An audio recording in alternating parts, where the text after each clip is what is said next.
All right, everyone. We are here with War 11 against Jedi Assassins.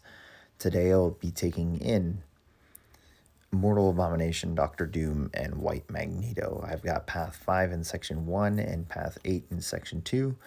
And I've also got a mini boss on Boss Island. Kind of a short war here. We're going to place a White Magneto pre-fight on Nova.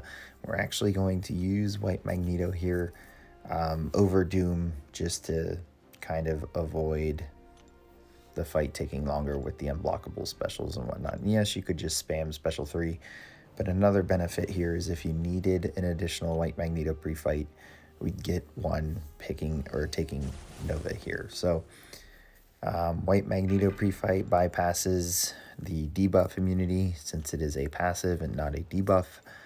So as long as we can land a parry, we will always be able to parry with the guidance boost.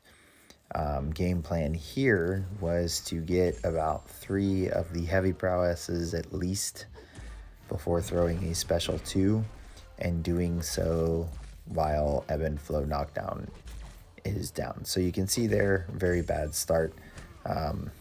We mentally go into reparry and assume that it's there and it's not, which leads to eating a heavy or 2. But we have an invulnerability boost, so we're kind of safe there. Auto block, unfortunate there, just the habit of going in and intercepting, so eating up more of that invulnerability boost. And here we're trying to land a reparry and hopefully get this special 2 off, but Nova is just not having it.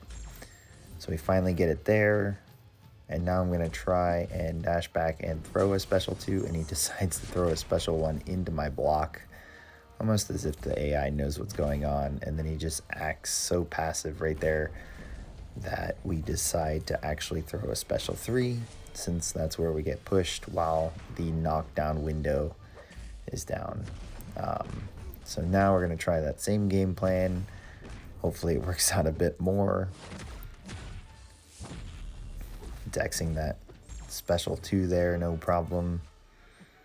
Getting a few of our parries and knockdowns there.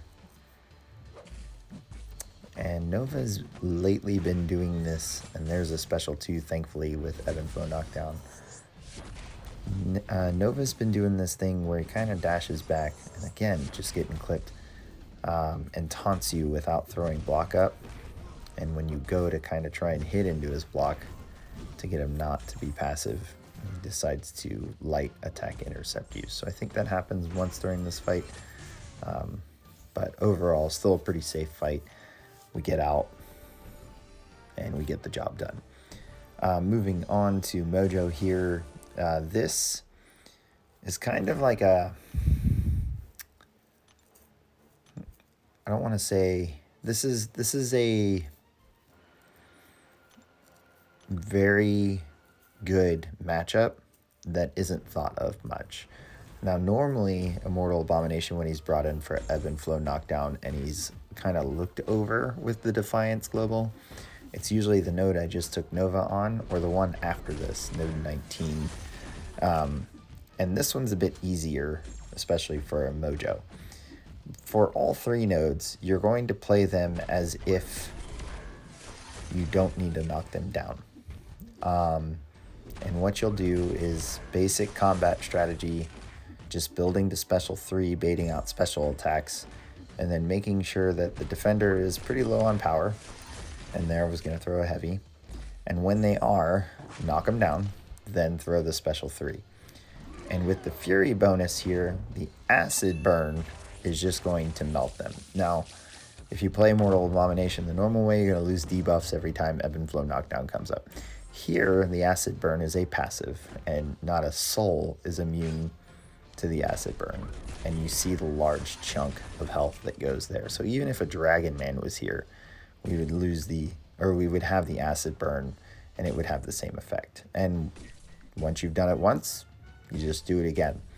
The only difficulty with the node prior to this one and the one after is that there is debuff immunity, and Immortal Abomination does not benefit from the White Magneto pre-fight. That is not something to be scared of. That just means that after you do the parry heavy before dropping the special 3, expect that AI to be unable to stun after the special 3 until the debuff immunity falls, but they will still take the acid burn damage. So yeah, it's not a stressful fight. It's just a pretty straightforward fight. There's nothing special about it except for the fact that you're taking advantage of passive damage to debuff immune champions now, or nodes. Now this node, again, isn't debuff immune, but when that ebb and flow comes back up, it'll shrug it all off. So it's not worth it to try and build poisons. You're better off doing this strategy here, where you just build the special 3 and then finish the fight into special 3s due to acid burn. So down Mojo goes, pretty easy, pretty straightforward. Our path 8 was only one champion. It's this Venom here. We don't have Odin pre-fights for Doom. The game plan was just to PS1, and even though this node has Mystic Ward, we are going to take advantage of the rich get richer and basically use Venom as a battery. Even though Doom will not be able to nullify with his aura up, he will still be able to stagger, and the stagger will still nullify. So we have that working for us, but as you're going to see with this fight, I actually only get one stagger up, and the rest is just power draining the AI and a few nullifies from the aura, since it's not 100% chance to prevent.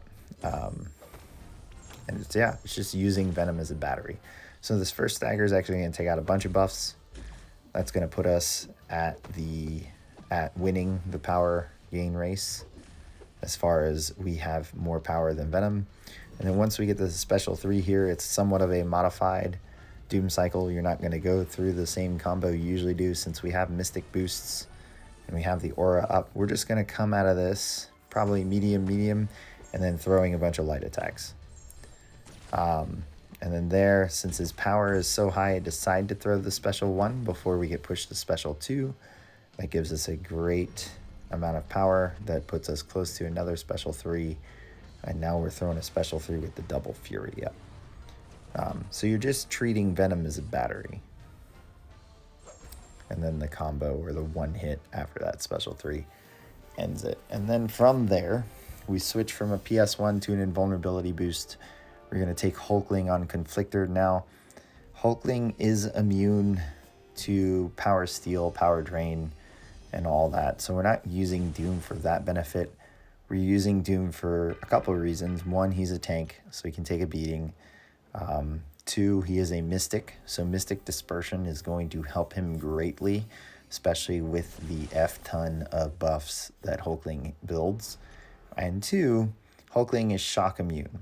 So as long as I don't throw a special 2, which I do decide to throw 1, as long as I don't throw a special 2, Conflictor is pretty much non-existent here with a White Magneto pre-fight. So the game plan here was to take as few blocked hits as possible so that we don't build those Pierce buffs and then eventually end up with an unblockable Hulkling. Hit into his block a good bit, and just basically wait for buffs to expire.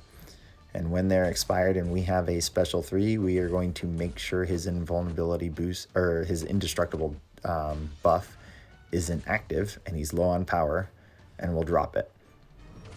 And then out of this, like I said, he's power drain, power steal immune. Instead of going through the usual Doom rotation, I'm just going to throw a bunch of light attacks so that we can nullify a bunch of buffs. And that'll basically get us to special 3, special 2 a lot faster than if we just kind of went through the Doom rotation and tried to do a special 1. And here, that's the only special 2 I throw. Unfortunate that the indestructible buff showed up there. I tried to Dex. That was not an intentional parry, and this is where the special 2 kind of hurt us. It gave him too much power and allowed him to have 2 special 1s back to back while I was against the wall. So we survived that. We get pushed to special 3 pretty quickly again because of Mystic Dispersion. So we're still in control of the fight. Invulnerability boost saved us with that combo right after getting knocked down by special 1. Here, throwing the light attacks again. Gonna bait out this special 2. Once it's out, we should have enough buffs expiring. No indestructible buff. Throwing this next special 3. So it's with 2 Fury buffs here, and then the little bit of comboing that we do out of this will take him out. So there's a lot to keep track of, but really you're just letting Mystic Dispersion do the job, and Doom throwing or having his big hit special 3 in the Fury. So that was the end of my war. Pretty simple, pretty short. Our battle group actually ended up dying 2 times to their 0, which was unfortunate because it was a pretty good war from both alliances 3-2, but JA coming out on top with the 2, which means we needed a perfect or a near perfect war to actually win this, because as you can see, if we died 2 times to their 2, we would have lost on time. So good war at the top. Unfortunate. I mean, when both alliances have 3 or less deaths, it's pretty common for us to come out on the bottom when it's against GT40 or JA. So we knew this was going to be a hard fought one going in, and JA pulled it off. So unfortunately, this put us in the position where we need to win the next war to finish top 10. So depending on matchup, we're going to see how difficult that's going to be. But yeah, one more war of the season. Hope you guys enjoyed the video. Hit subscribe, like, follow, and share. And I'll catch you at the last war.